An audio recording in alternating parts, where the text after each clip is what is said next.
So, another year passes and another random bloke on the internet you don't know crawls out from under a rock to tell you which films are good and which films are bad. You're probably wondering what makes me special. Why on earth should you listen to me? And you're quite right to think that.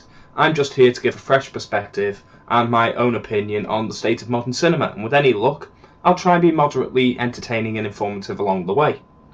Fair warning, this video may contain minor spoilers, but I pride myself on being able to give an opinion on a film without ruining that film's suspense or gravitas. Still, it's only fair to warn everyone, and when I do give a spoiler, I will try to warn a second time. When it comes to cinema, I consider myself somewhat of a fan and a film buff, though recently so. I've always loved films, with some of my favourite directors being Quentin Tarantino, Christopher Nolan and David Fincher. I like everything from high-stakes action to serious character-driven drama, all the way to fantastical sci-fi and fantasy, and everything in between. I tend to give comedy a bad rep, if only because I find it difficult to judge using the same criteria that I would judge more serious films. Just like I wouldn't consider reviewing a football match the same way as I wouldn't consider reviewing a film, I feel films where the primary aim is comedy are quite different from films where the primary aim is narrative. Obviously not as stark as the difference between sports and film, but they're all the same, and as such I tend to judge comedy more harshly. I feel it's important I get the bias out straight away. There are also no animated films in my list. I don't know why, but I just find it harder to immerse myself in an animated film or TV show. As such, I tend to avoid those films unless I'm in a particularly light-hearted mood that day.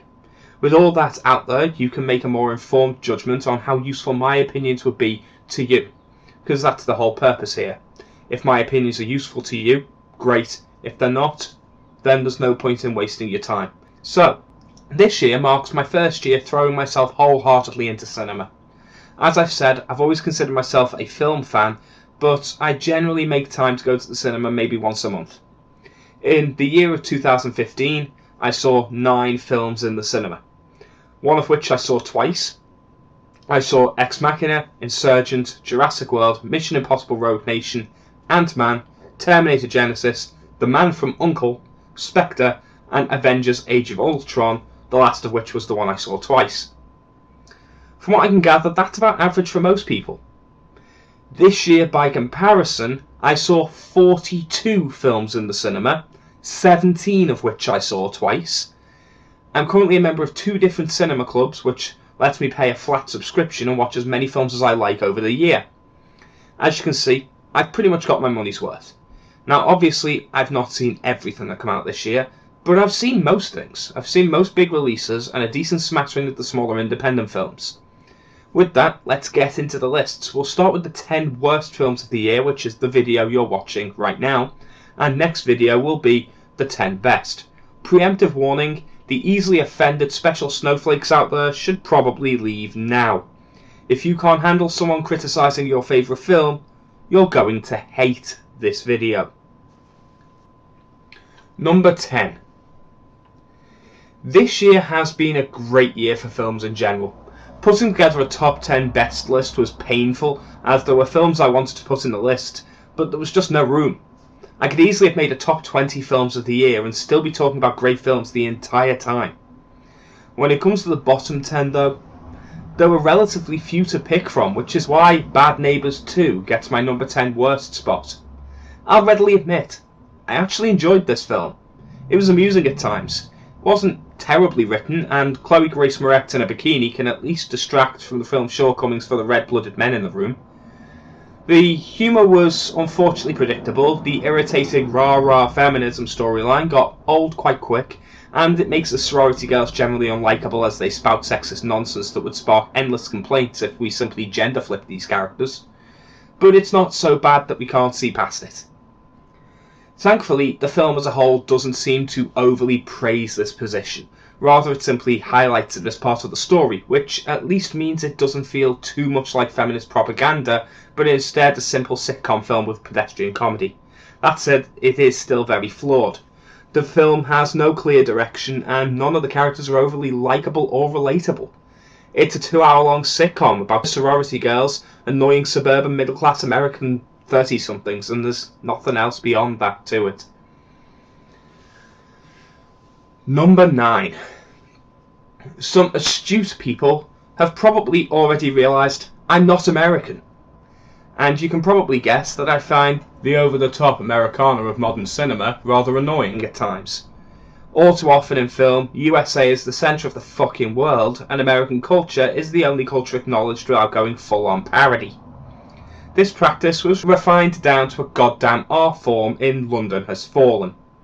A film for people who want explosions, gun, and as much America as they can physically get in a 2-hour period. The premise is simple. The British Prime Minister has died, and there's going to be a state funeral. Heads of every major world power are in attendance when a terrorist attack happens and all hell breaks loose. As fun and exciting as that all sounds, don't let that fool you.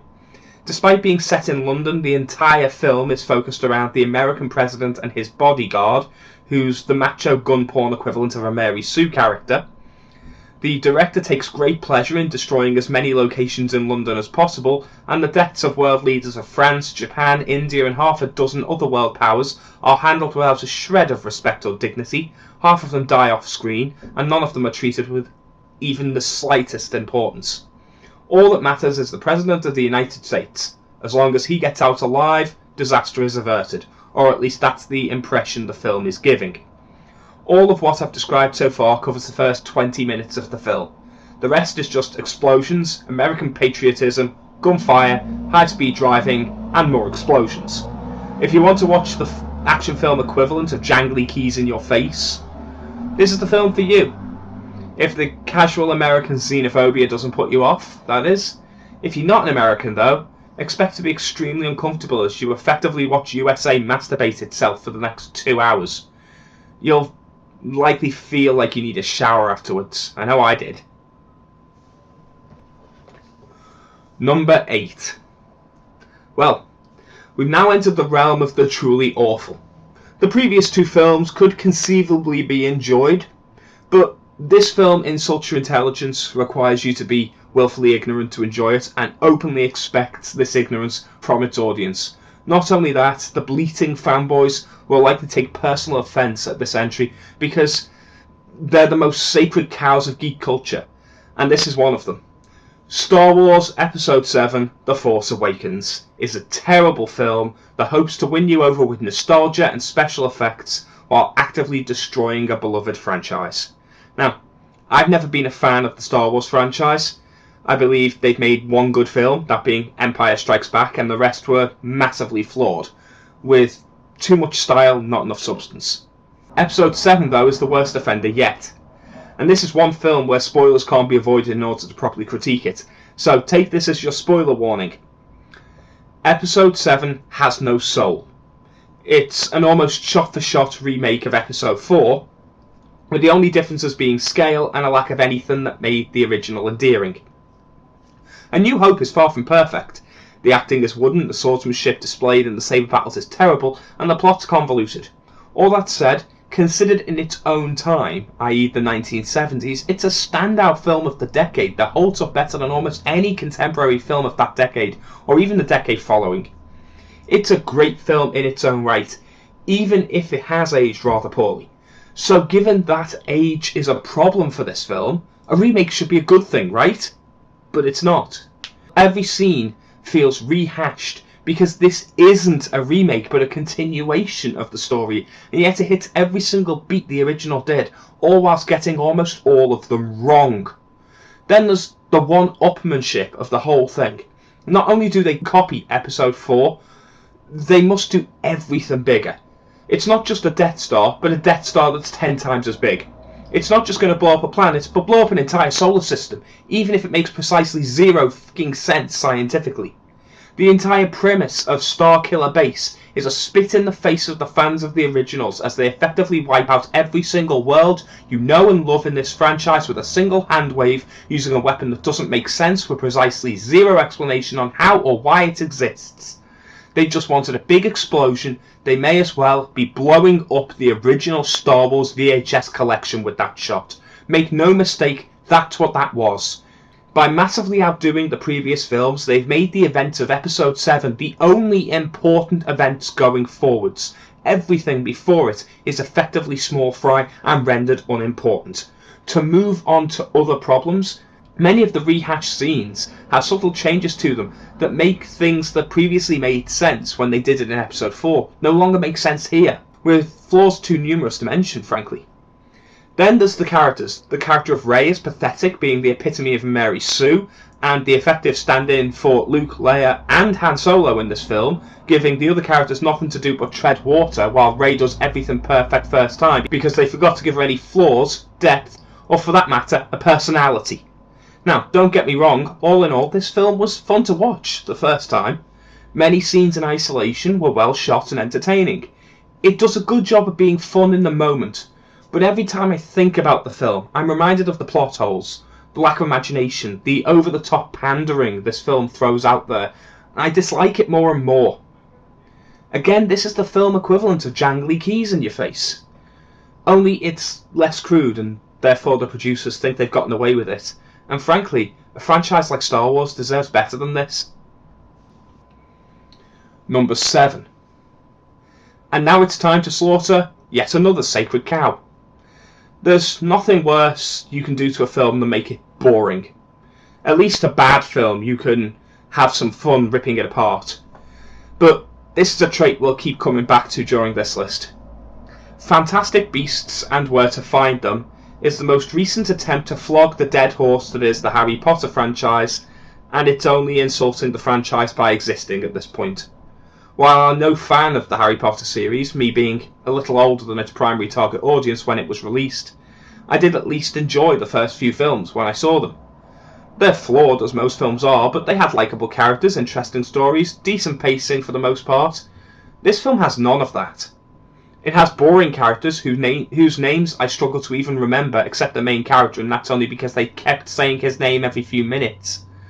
The plot is non-existent, so much so that the entire first half of the film could have been avoided in its entirety if the main character had simply chosen not to transport the rare magical animals inside the magical case that opens itself at will and at random.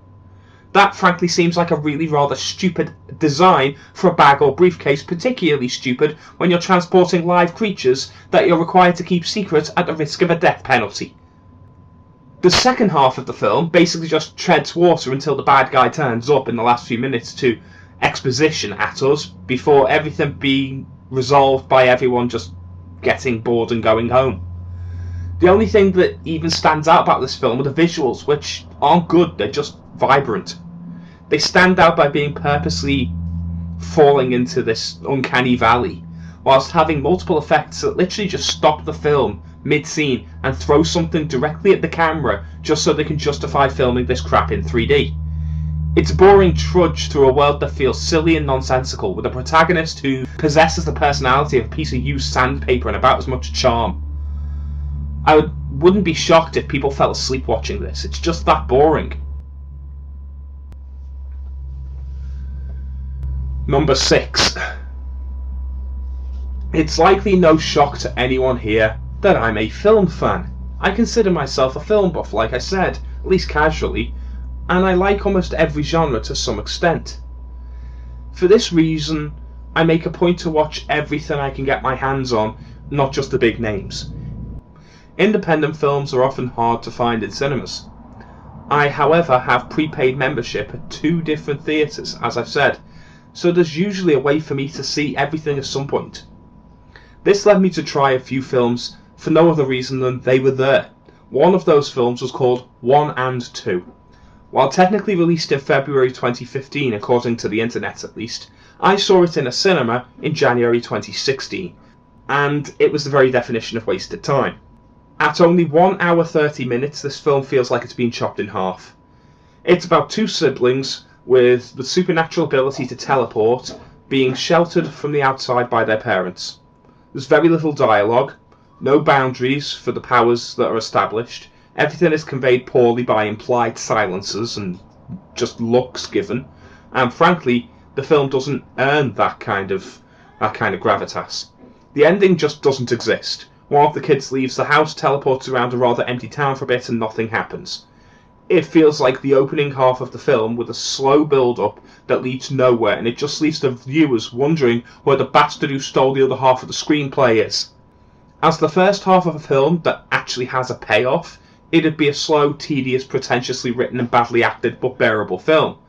But without the much-needed second half to actually make all this build-up mean something, it's one of the most disappointing wastes of time I've had in a cinema to date. The only reason it's not higher in this list is it's mercifully short. Number 5. I wasn't expecting much from this film, which is a pity considering the first in the franchise is actually a genuinely great action film, with all of its own style. Unfortunately, one of the morons in charge decided to give the camera to an epileptic, then flash a strobe light at them, whilst recording the sequels. So every film from the second one onwards in this franchise has been filmed with needlessly closely zoomed in shaky cam that was so bad it actively caused me to have a migraine the night after watching this film. I am of course talking about Jason Bourne, a film that not only managed to be boring, predictable and rehashing the previous films in the series, you know, all the bad points that I've already talked about in the previous 2 entries, but it also manages to do this whilst making a sizable portion of the audience physically sick. Because I know I'm not the only one. I'm not sure if I can, but I'd very much like to press charges on the production company for this film, because I consider this assault. It was that bad. There's nothing worth watching here. It's the same drawn out nonsense and predictable spy film jargon from the previous films in the series, only now after 4 films they've made this so drawn out and ridiculous that all semblance of suspension of disbelief is gone. If you want to watch this film, just watch The Bourne Identity. It's a far better film. Treat it as a single standalone film, no franchise, just one film. You'll actually enjoy that film that way. This adds nothing to the story, it doesn't flesh out the franchise, it actively makes the story worse by drawing it out, making it less believable, all while making members of the audience ill. Frankly, it's lucky it only made it to number 5 worst film this year, and that's only because there's a lot worse out there. Number 4. As you've probably guessed by now, my position on film is quite radically different from the mainstream and the critics, and I don't care for fan service laden franchise films either. I judge films based on their actual quality, not some bullshit consensus that either some pseudo-intellectual critics expect you to respect, or an intolerant geek hive mind expect you to follow unquestioningly because they said it on the internet. Given that I'm now going to destroy a film with a Rotten Tomatoes score of 86%, and that's gone down since its original release, that had critics openly claiming that the only reason it wasn't rated higher was that it was too intelligent of a film for the general masses, narcissistic much? Midnight Special was a film that I genuinely expected to enjoy, despite the arrogance of the critics. It starts out like some kind of heist film, but with high and very personal stakes. As a setup, it's pretty damn intriguing and reminded me a lot of tabletop RPGs that I've played, like Shadowrun, where you'd be following underground groups of criminals or people down on a luck, attempting to complete jobs, often just to survive, but also with a tinge of personal investment. This felt very much like one of those games, and it was based around a parent and close friend abducting and transporting their own kid who has strange powers, all whilst being tracked down by the government and with some connection to a religious cult involved. So not only is it a heist, but it's extremely personal. Already this sounds enticing, doesn't it? Well, that's where the excitement ends. This film is entirely build-up and nothing more. There is no real resolution, nothing is properly explained, there's no high action or deep dramatic climax at any point, there's barely even a high action or deep dramatic scene in this film, there's barely a plot beyond the setup in fact, and Michael Shannon, his portrayal of the main character is just cringeworthy. Also, I don't know if it's just me, but he looks like he's either taking a shit or perpetually confused throughout the entire film. I swear his mouth is too small for his head, which is extremely distracting. But I digress. This film is nothing but arty bullshit, attempting to be deep whilst leaving out most of the actual story in the hopes that people will talk about it afterwards, earning extra artsy points. It's transparent in its attempt to manipulate the audience, and it thinks it's far more intelligent than it actually is. It's not that the film is bad that bothers me, it's that the setup had such great potential, and it leaves the audience with a case of narrative blue balls. It deflates all expectations and leaves a bad taste in the mouth by having the most cliched, uninteresting and undeserved endings in cinema in years. It's not even well shot or well produced. A pretentious waste of time that left me genuinely annoyed that I'd even seen it, and I got to see it for free. Number 3. Talking about wasted potential will become another theme in this top 10, as we now tear apart one of the most hated films of the year. While its fanboys will naturally clamber to defend it, for some reason every film, even if it was nothing more than 3 hours of a smear of shit on a wall, will have someone claiming it's brilliant. In this case, I can only put it down to nostalgia and hype. People wanted this so badly that they convinced themselves it was good before they even saw it. But really, there's little worth defending in this film. Batman v Superman: Dawn of Justice should by all rights be a dream come true for all the children of the 80s and 90s. Watching what is arguably the two biggest superheroes in history go face to face should have been unforgettable. In reality, it was just plain terrible. Badly paced, badly shot, badly acted and badly written, this film is one of the most irritating things to sit through, as it could so easily have been so much more. Hell, this material that this film had could have been stretched out into 3 films. They'd have still all been better than what we've got. Hell, it would have been more focused if they'd done that. Now, there will be spoilers here. Though chances are you've already seen this, you're already aware of the plot points in question, and frankly, you can't spoil this film any worse than the producers did. So, if you've not seen it, let me assure you you're not really missing anything of value, but I'm going to continue with a spoiler warning in effect. This film starts out with a flimsy excuse to pit the heroes against each other, peppered with nonsense about Superman in court and Lex Luthor, or more accurately the actor Jesse Eisenberg, who's presumably off whatever meds he should be on, doing what seems to be a terrible impression of Heath Ledger's Joker from The Dark Knight, but I digress. There's little justification for it all. It's painful to watch. There's shockingly little action, and what action there is happens in a dream sequence or is too dark to make out. The trailer actually had to cut multiple fights together in order to make it look like they were all part of the same fight, because most of the fights only last a few seconds and they needed enough of a fight scene to bolster the trailer. It was all an attempt to bold-faced fucking lie as to the content of this film and dupe people into watching it. If you have to lie in your trailer, that means your film is shit. Eventually, we get to the point where the two heroes are actually supposed to fight each other, where Jesse Luthor Joker Boy blackmails Superman into fighting Batman because he somehow kidnapped Super's mother, which makes no sense at all. The fight's short, dark, poorly shot, and lacks any special effects worth a damn, because Batman breaks out the kryptonite really early on, rendering Superman powerless and reducing the fight to a simple fisticuffs. The fight ends with Batman ready to kill Superman, only to have Superman scream Martha, because everyone knows you always address your mother by their first name. That's normal. Apparently hearing the name of Batman's dead mother, because both heroes' mothers are named Martha, yes, seriously, makes him suddenly switch sides because of reasons. And the two stop fighting and join forces, proving just how forgettable and pointless their justifications for hating each other actually were. You know, the thing half the fucking film was desperately trying to establish. We then get Doomsday turn up for again no apparent reason. Those words will become the hallmark of this film. And the heroes, along with Wonder Woman, who's there because of reasons, all have to fight him. We see them all fight Doomsday just about in between badly edited blooms of CGI. The fight ends with Superman dying because he's too stupid to hand the kryptonite spear needed to kill Doomsday over to Wonder Woman, the person who's repeatedly established that she has the speed and strength to physically stab Doomsday with the sword without dying. In fact, she's more effective at hurting Doomsday than both of the lead roles in this film combined. Rather than letting Wonder Woman have the glory, Superman seems to think, nah, let's not do that, let's die instead by using the weapon that actively poisons me to hold. Frankly, I could go into a lot more details to what's wrong with this film, but I've already spent too long on it. As with Star Wars Episode 7, this film is an example of skirting through on name recognition alone. They have the brands, they have the fandoms. Why bother with coherent storylines, decent cinematography, or acting worth a flying fuck? Hell, they had Amy Adams in this turd for fuck's sake.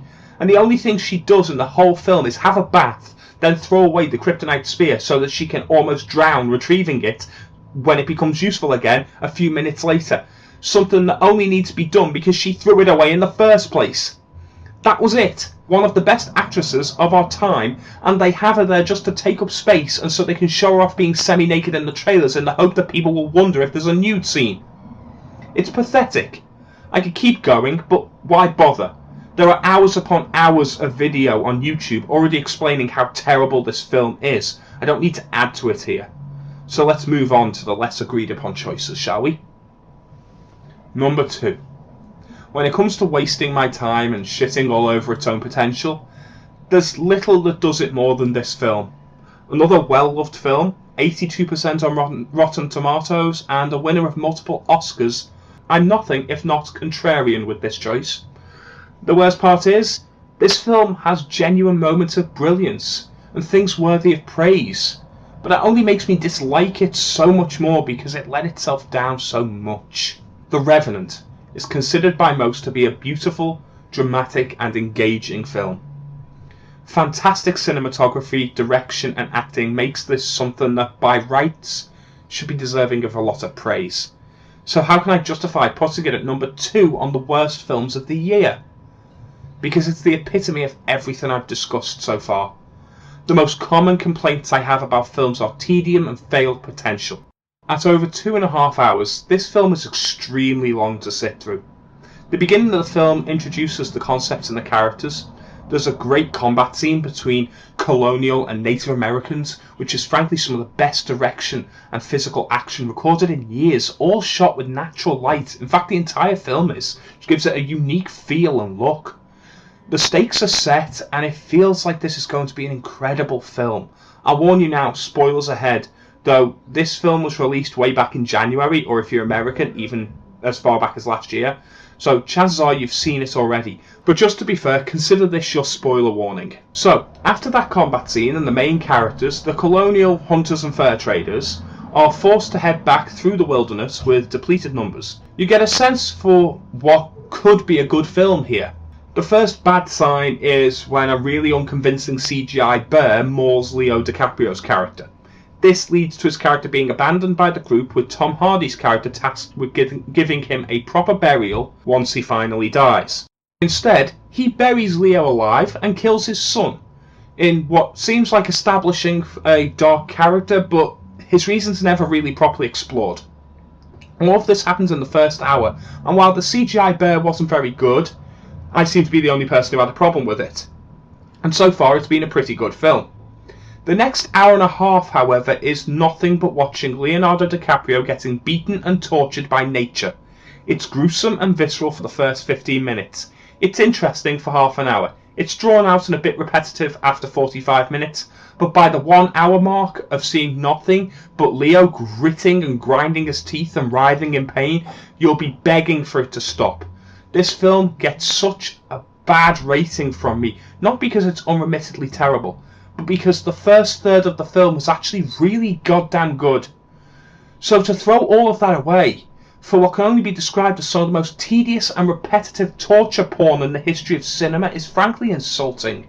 The fact that DiCaprio earned his first Oscar for this is a sign of just how out of touch the Academy is.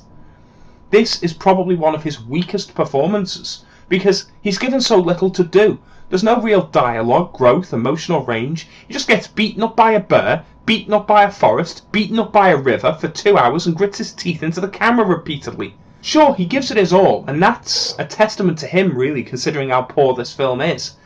But he should have multiple Oscars by now for a great many roles he's played. This is not one of them. This is watching a man being repeatedly beaten up by a forest for close on 2 hours, and it outstays its welcome way before the end credits. You'll be begging for it to stop and sitting in such uncomfortableness for at least half an hour, maybe an hour, depending on how much you can bear with this. Such a shame as it started out so strong as well. Number 1. This film is the only film on this list that I didn't see in the cinema. I'm proud to say I pirated the fuck out of this film, because fuck the producers, fuck the writers, fuck the cast, the crew, even the goddamn caterers for this film. I was not going to give a penny to this film's production.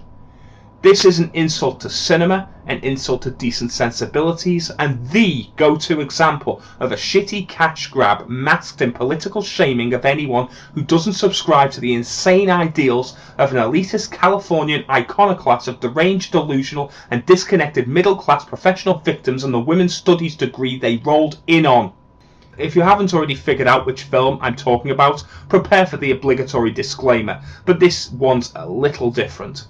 The following review is extremely politically charged. If you don't like what I'm about to say, kindly fuck off and do not darken my YouTube channel with your presence ever again. You are not welcome here. I don't care to be fair and balanced. I'm not going to give your position a pulpit by which to speak. I will warn everyone now. Any and all pro-feminist nonsense in the comments will result in you being blocked immediately without question or hesitation. Have I made myself fucking clear?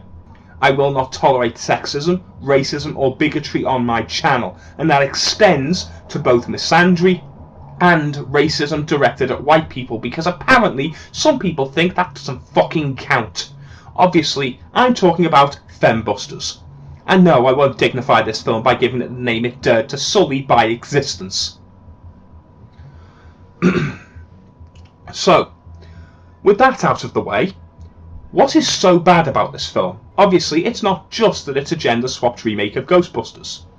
That's a stupid idea, sure, but Hollywood makes stupid ideas every year. That alone wouldn't have landed it in the top spot on this list. In fact, that alone would have barely made it make the list, and that's only because I struggled to get 10. Now, unlike most people online, I will say, the fact that they made this a near all-female cast did piss me off, and it should piss you off too. What this film did was effectively say, women cannot succeed unless we purposely write films for them to prove they're equal to men. It was gender-based affirmative action, and if I was a woman, I'd be offended at the implication that my gender can't be the focus of a supernatural comedy film in their own right, and that they need to steal established and well-loved male characters and gender flip them in order to make anything of value. All it actually accomplished is proving that women can also star as the leads in what is effectively the very worst of Adam Sandler-style comedy. With the original, there was subtle references to horror films, clever albeit dated humour, it was 1984 after all, and a fun, impressive spectacle of special effects, especially for the time. Couple this with the likeable characters and you end up with a classic family film that defined the decade. It's up there with the likes of Back to the Future, Gremlins, Labyrinth, Who Framed Roger Rabbit, the Star Wars trilogy and Beetlejuice. It defined a decade. Hell, the 80s was a great time for film. It was stylistic, it was filled with sci-fi, fantasy and horror elements. Films like Ghostbusters served as the bridge between children's films and the standouts of the decade like The Terminator, Aliens, The Thing, RoboCop, The Fly and so many more. Sci-fi horror was big at the time. Ghostbusters wasn't just a great family comedy, but a family-friendly introduction to the culture, trends and sensibilities of a whole decade. By modern standards, it's a bit dated, but it's deserving of our respect for what it represented and achieved. So how completely does this remake fuck that up? Fembusters starts out with unfunny characters behaving in over-the-top, exaggerated and borderline slapstick ways. Melissa McCarthy chews the scenery throughout and has a personality that shifts wildly. Kate McKinnon is pretty much just the personification of Tumblr, playing a character that seems to be nothing more than a cartoon of the most trendy mental illnesses for middle-class teens and 20-something American girls to claim to have on social media. Then there's Leslie Jones, who is one of the most insulting black stereotypes ever, with constant blackisms throughout, and whose defining personality seems to be that she's fat and likes to complain about soup. She may as well have been hired to stand there and shout, "Oh no you didn't," throughout the film whilst eating watermelon and doing over-animated fake laughing. It would have been equally as respectful to the character. Chris Hemsworth managed to sacrifice any dignity he ever had by playing the most retarded character ever penned in a desperate and insulting attempt to make it so that the only male character in this film was a complete incompetent. Basically, every character in this is either an imbecile, a complete cunt, or both. And somehow they still manage to have the fembusters whooping like deranged songbirds throughout, almost as though they're on the edge of shouting, "You go girl," every few minutes. As for the story itself, what fucking story? It comes across as a bad, scary movie style film, like disaster movie or epic movie. It's nothing but memes and references with the bare bones of the original slathered on, with badly delivered toilet humour and hammy acting for good measure. It has CGI that frankly looks terrible and somehow doesn't even compare to the original, a film that predates this one by 32 fucking years. And they don't even bust any damn ghosts. There's one dragon ghost towards the beginning and the climax at the end. That's it. I don't recall them actually busting another ghost in the film.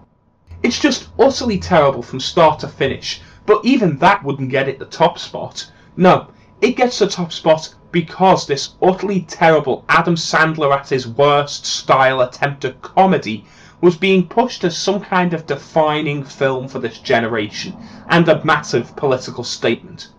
That for months people were attacked for daring to even be critical of this disgusting train wreck of a film.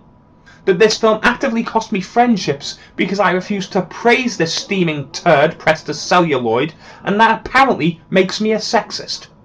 Well, if sexism is now defined as a person with a sense of taste who doesn't think gender politics, propaganda and social control doctrine marketed as shitty comedy is worth a damn, then sure, that's me, sign me the hell up. This is the worst film of the year because it's not just terrible, it's insulting, bigoted, arrogant, and exactly what the original Ghostbusters was. I'll explain.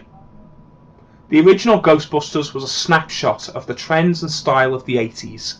Immortalised and represented as a flawed but great piece of fun cinema because it chose the very best parts of the 80s to isolate. It chose the creativity, the fun, the optimism and the humanity of the decade. Fembusters did exactly the same thing. Films aren't made in isolation. Understanding the time and the cultural mentality surrounding their release can change your perception of them greatly. Fembusters did do exactly what the original Ghostbusters did. It took a snapshot of the 2010s, and it's not pretty. It's meme culture, unfunny references, crudity, elitism, anti-intellectualism, and to top it off, the special snowflake victim culture, identity politics, and infantilized narcissism that permeates middle-class modern Americana. It is an exact time capsule of the most disgusting and pathetic elements of modern culture, and that earns it the top position in this list. So, those are the worst films of the year. As you can see, we've had some incredibly bad films this year. Some insultingly bad, in fact. But the fact that I've struggled to make a top 10 worst is a great sign. Next video will be my top 10 best films of the year. And trust me when I say, that's a far harder list to put together. I could honestly make a top 20 best films of the year and have no filler in that list. The best films of this year are so good that it's hard to even argue that they should go in a specific order. The film I place in 8th place could easily be someone else's 1st place, and I'd have little recourse to argue with them. So hopefully you found something of value in this video, you found it entertaining, and I hope you'll join me for the next one. In fact, I'd hope you'd watch the next one more than this one, because I'd rather tell you about great films that you might have missed than rant about shitty films that you should have ignored, even if the latter is more entertaining occasionally. Thanks again for your time, and I'll see you next time.